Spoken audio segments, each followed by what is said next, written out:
Me. Her voice came from the back door of the house. I was confused, and then she appeared, looking pale and unsteady. "What are you doing here?" I was shocked because my mother-in-law had passed away and was cremated the day before. "What's going on?" She slowly signaled me, and I felt a cold sweat on my back. I was so scared my mouth went dry. "Is this a dream?" I shut my eyes tightly, terrified. "My name is Eleanor. Before I met my husband Paul, who is 3 years older than me, I had a lonely life focused on work. When I got sick and went to the hospital, Paul was the doctor who treated me. After that, we kept running into each other in town and the supermarket, and we started talking. Our relationship quickly turned into marriage. Living with his parents was a surprise. His father, Dean, was the strict director of the hospital where Paul worked. His mother, Aria, was gentle and kind, and she welcomed me warmly. I thought, if Aria is here, I might manage. I became a housewife at Paul's request and wanted to do my best with Aria's help. I hope to have children soon. Paul was excited about becoming a father and kept saying so. After 2 years of marriage, we finally had a baby boy named Logan. "Eleanor, thank you so much." Paul cried happily in the hospital room. But once we were home, he admired Logan from a distance and didn't help with childcare. "Today is your day off, right? Could you feed Logan while I hang the laundry?" "That's your job." "If I do childcare too, what's the point of you being here?" Paul laughed and went back to watching TV. I thought he was joking, but he wasn't. Problems started when Logan cried at night. "I can't sleep because of the noise. Make him stop crying." Paul yelled at me while snapping at the crying Logan. His loud voice only made Logan cry more. I took Logan to the living room to calm him down, but he wouldn't stop. Paul told us to leave. "Don't come back until he quiets down. If I don't get enough sleep, it will affect my work. You're his mother, so handle it." I felt like he was talking about someone else and could only sigh. It was too much. While calming Logan at the park, Aria came to check on us. "Are you okay? I'll take over, so you can rest." "I'm sorry. Thank you," I said. Aria was the only one who understood me since Paul had pushed me away. With her help during those tough nights, I managed to get through, but things didn't get better. When Logan started eating solid food, Dean began to closely manage our finances. "You've been spending too much. Aren't you living too freely on someone else's money?" he scolded. With the added costs for Logan's clothes, diapers, and food, and Dean and Paul's dislike for simple meals, managing the money became hard. I had to cook a variety of dishes, which cost money, but we weren't living extravagantly. The household was strained because Dean and Paul often went out drinking, claiming it was for work. They refused to change their behavior and started giving us less money. "Since you're only doing housework, we don't need to give you extra money," Dean said. "Exactly. Even if your clothes are worn out, you can still wear them. You don't deserve any luxuries like we do." Paul laughed and agreed with his father. For them, drinking out was more important than supporting the family, and we were already struggling with very little money. "If you cut back any more, I'll have to reduce Logan's meals," I said. "Then stop eating yourself. Are you putting your own hunger before your child's?" Dean replied coldly, leaving me speechless. Aria gently put her hand on my shoulder and spoke up. "That's unfair. Eleanor works hard for the family, and it's natural since she stays at home. Is it really fair to expect her to be treated the same as us even though she doesn't earn money?" Aria's words were met with a nod and a smirk from Paul. The kind expression Paul used to have was gone. Proud of being doctors, they looked down on housewives like me. "Then I'll work," Aria said firmly. "Eleanor is busy taking care of the baby, but I can work." Dean looked surprised by Aria's sudden decision. "Times have changed. It's time to stop seeing women as servants. We have value too." "You're quite bold. If you're so determined, I'll find you a good job," Dean said. He smiled at Paul and left the room. Once they were gone, I ran to Aria. "I'm sorry. I should have stood up for myself sooner." "It's okay.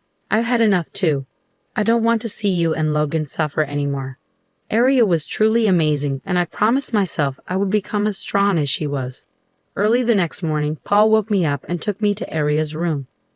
"What's going on?" I asked. "Something happened to Mom." Aria won't wake up," Paul said, looking confused and worried. I went to Aria's side, but Paul stopped me firmly. Dad and I will try to save her, so stay out of the way. Go take care of Logan. Even though his words were harsh, it was best to let the doctors handle it. I waited outside the room with Logan, feeling worried. After a while, Dean came out and told me Aria had passed away. Why did this happen so suddenly? I asked, noticing a bag of medicine by her bedside that she didn't usually take. It doesn't mix well with her usual medication. I always warned her to be careful. Dean's response left me stunned. Everything felt like a blur after that. Dean arranged for Aria to be cremated without a funeral, and even when I protested, Paul stopped me. Stop being selfish. Mom was old. Accidents like this aren't unusual, he said. Even so, not giving your mother a proper farewell, is that really okay with you? You misunderstand. You're also responsible for what happened to Mom. I was shocked by his harsh words. Why would you say that?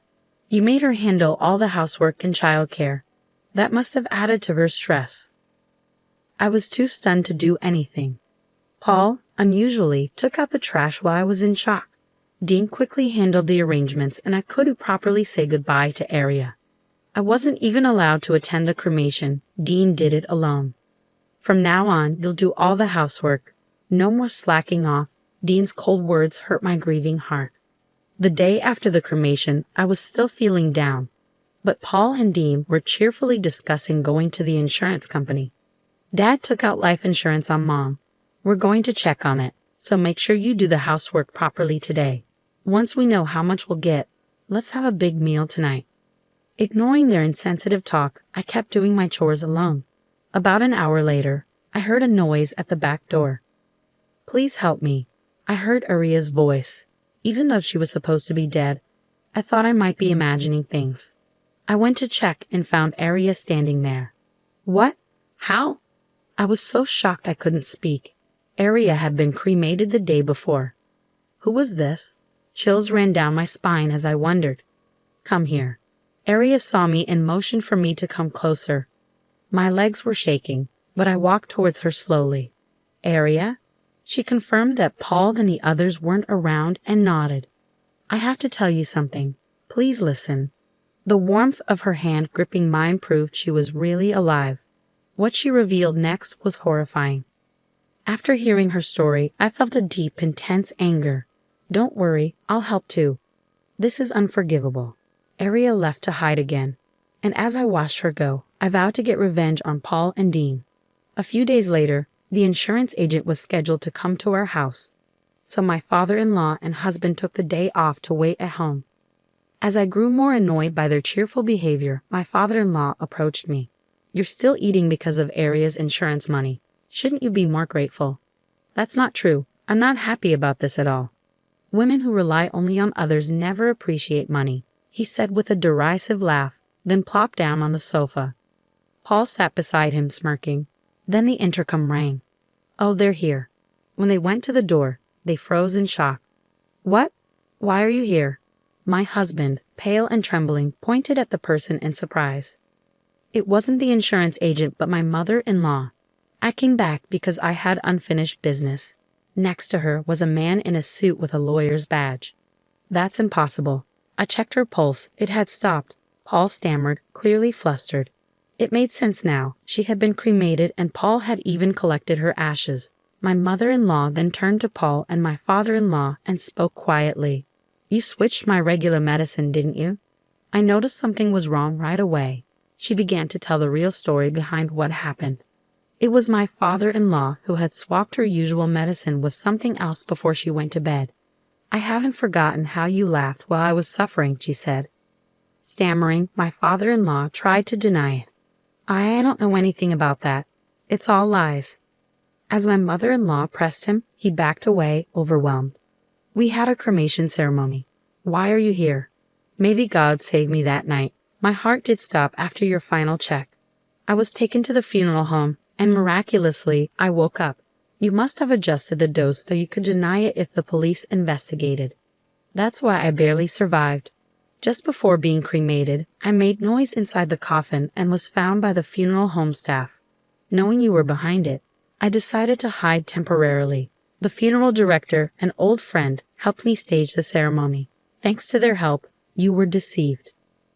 She showed them some documents. While hiding, I found out about a $100,000 life insurance policy taken out just months ago.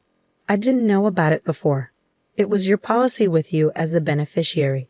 Faced with this proof, my father-in-law was speechless and clicked his tongue in frustration. You didn't die as expected, making me look like a fraud. You've embarrassed me. Instead of feeling remorseful, he just blamed her. Unable to take it anymore, I spoke up. That's not all. This is a crime. You tried to kill my mother-in-law. I won't forgive you. Then my husband, who had been trembling, moved behind me and glared at his father. I didn't want to do it, but Dad forced me. I'm a victim too. What? You were involved in the insurance scam? As my father-in-law moved towards Paul, I stepped closer to my mother-in-law. If you hadn't wasted money on cabaret girls, we wouldn't be in this mess. You spent all our savings, I said. You fool. You did the same, ordering expensive drinks and hanging out with young girls. You enjoyed it too. It turned into the most pathetic family argument I ever seen. As we stood there in disbelief, my father-in-law suddenly smirked. Aria said I switched her medication, but there's no proof. The evidence would be long gone now, so you can't prove it. Yeah, I threw the medicine packet out that morning, so it's gone, Paul said, thinking they had found a way out. But they didn't realize I had been waiting for this moment. We signaled the lawyer, who pulled out a plastic bag with the medicine packet. They recognized it immediately. How is it here? I threw it out, Paul said. Yes, but garbage isn't always collected right away, I explained.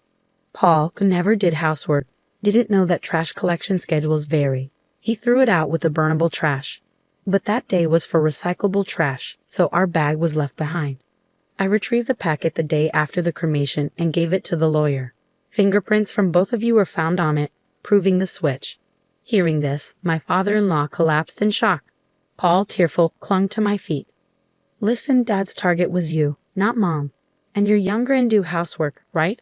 I protected you because of the kids and all.